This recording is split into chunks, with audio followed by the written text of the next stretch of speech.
Hi everyone, welcome back. Today we're going to be creating a mani using two colors from RCS Custom Nail Dips. The first color here, it's a beautiful chunky fine glitter mix, and the name is perfect for this color, called Fall Foliage, and it shifts between red, orange, and green and yellow. It's such a stunning glitter, and it's the perfect name. It's like all the fall color leaves grounded up into one jar.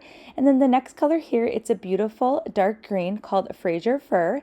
And this green has more of a gray undertone to it. It's more of like a mossy dark green. It's not your typical hunter green. And that's why I really like this color. It's just very unique. And then paired together with that glitter, it is stunning and it's such a pretty combo. Wait till you see the end result. So for today's mani, we are going to be doing dip liquids.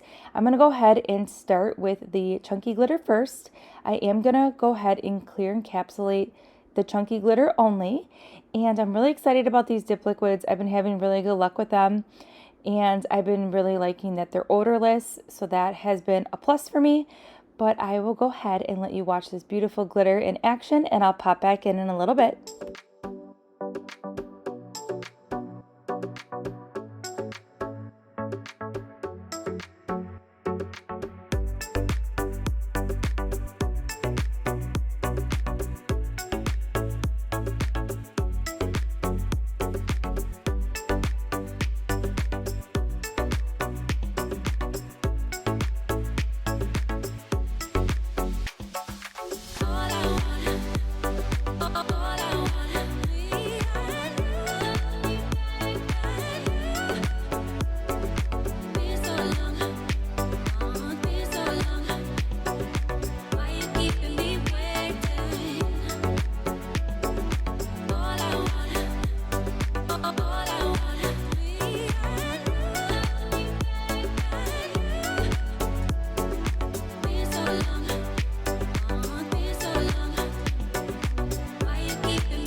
All right, we're just wrapping up this mani here, and how pretty are these two colors together? And that glitter fall foliage is the perfect fall glitter, and it's so pretty. So RCS Custom Nail Dips does offer sample size jars, so that's what you saw in today's video. And it's just really nice because you can get tons of different colors, and then you have a lot of options to pick from. She has tons of different color varieties. It's amazing. I'll go ahead and link everything that we used in today's video in the description box below. Please consider subscribing. Don't forget, 13 Days of Halloween series starts October 1st, and I'll see you soon. Bye!